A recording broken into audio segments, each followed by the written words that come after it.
Hello there, welcome back. Today I'm going to talk about Godzilla. The original Godzilla, the 1950s Godzilla, black and white, made by Toho when they didn't know they were going to have a series of Godzilla films. This was like a one-off at the time.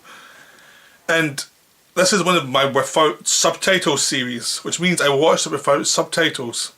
An option of watching a Blu-ray without subtitles or a DVD with subtitles.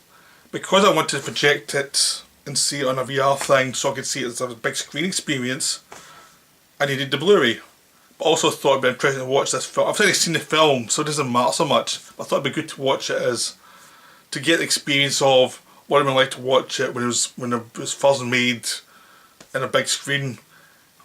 But, you know, also see it without any of the plot elements explained to you and see how that affected the film. And it affected it pretty well, actually. This may not surprise you, but most of the plot elements that are explained in a Godzilla film don't matter.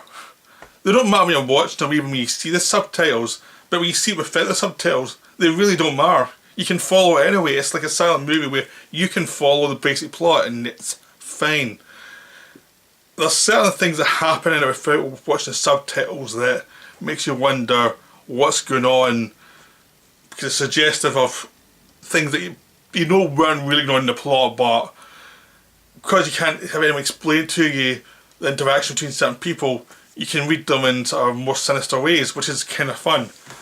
But I'll first go into how the film felt. The film felt really fresh the first 25 minutes.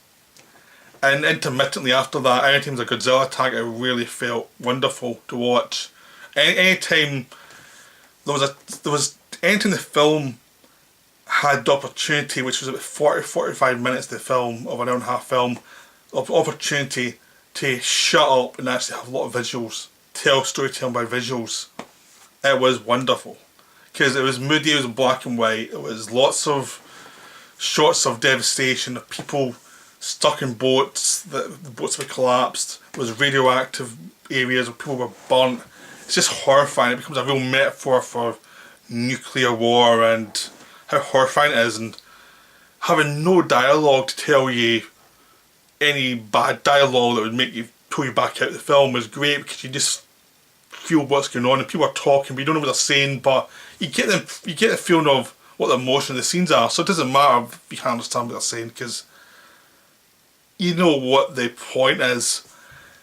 And anytime Godzilla appeared, anytime there was an aftermath sequence as you go through the aftermath and you see people in the dust and lying there and getting medical treatment, it was wonderful because it really had a mood of post-war Japan, and because this was 10 years after Hiroshima and Nagasaki, and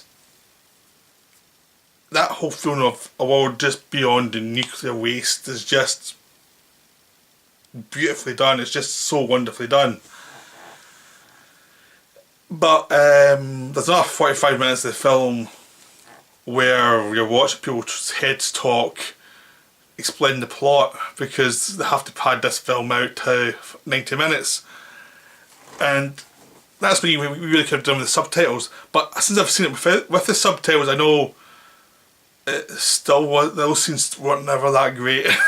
You know, it's just people talking, and it's talking in a room, and it's like, you have good actors doing it, the acting is good in it actually, but it's like good actors trying to make something sound good that's not that great in actuality. It's like, it's explaining stuff you don't need explained, and it's going on, and it's like, this should be half the time at least, and you just go back to more shots of people reacting, because that's what's really important.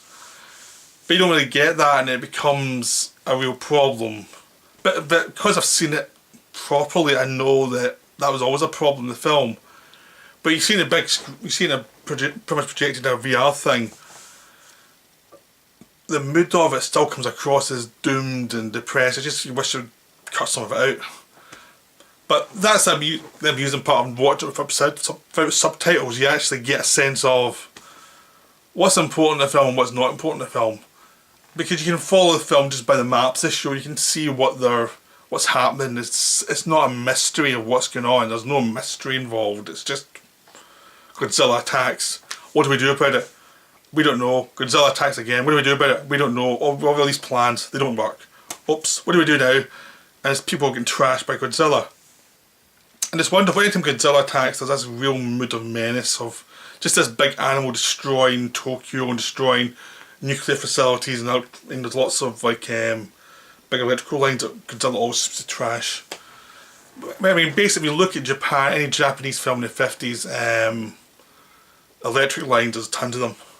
Look at an Ozu film, he loves his electrical lines. He really does. So yeah, so there's just wonderful stuff there. I mean, there's really,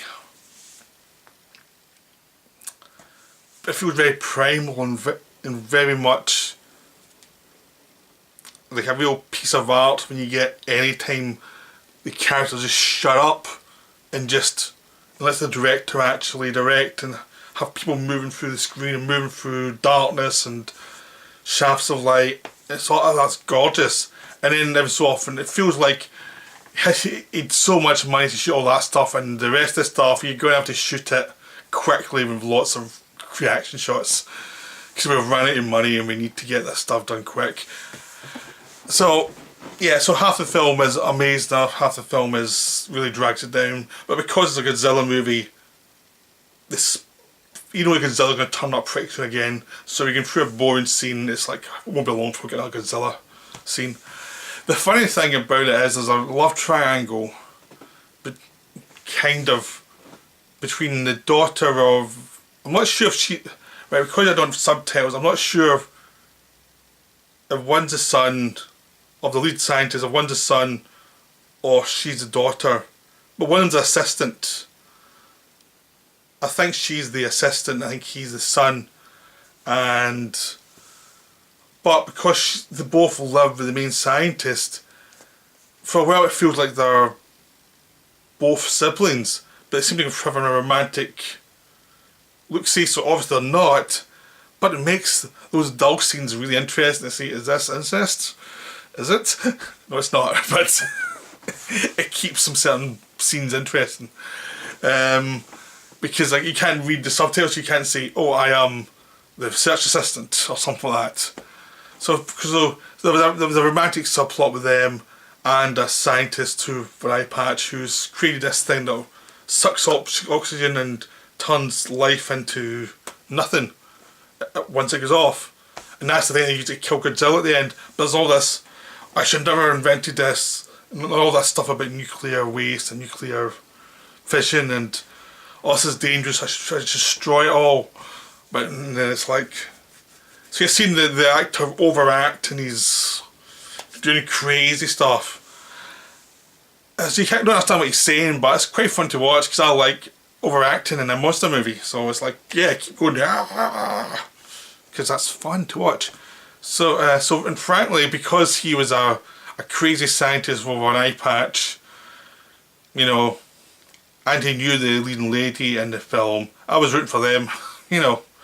A monster and a gorgeous woman, I will always root for over a bland man and a good looking woman. I prefer the monster to get the girl. And this guy was a nice monster, you know, he was a good monster, good tortured scientist going, ah.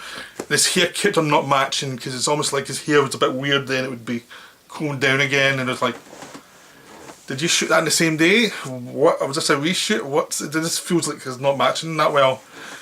But it's quite fun to watch him whenever he's on screen, and when you first see his thing at work, it's wonderfully done because you just see it, then you see a reaction, then you see it leaving, and it's a wonderfully atmospheric thing to show you how horrific whatever he's made is.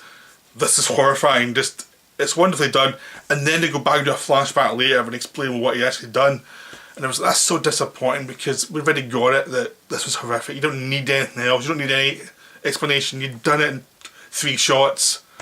And then he spent 10 minutes explaining what 3 shots already done properly.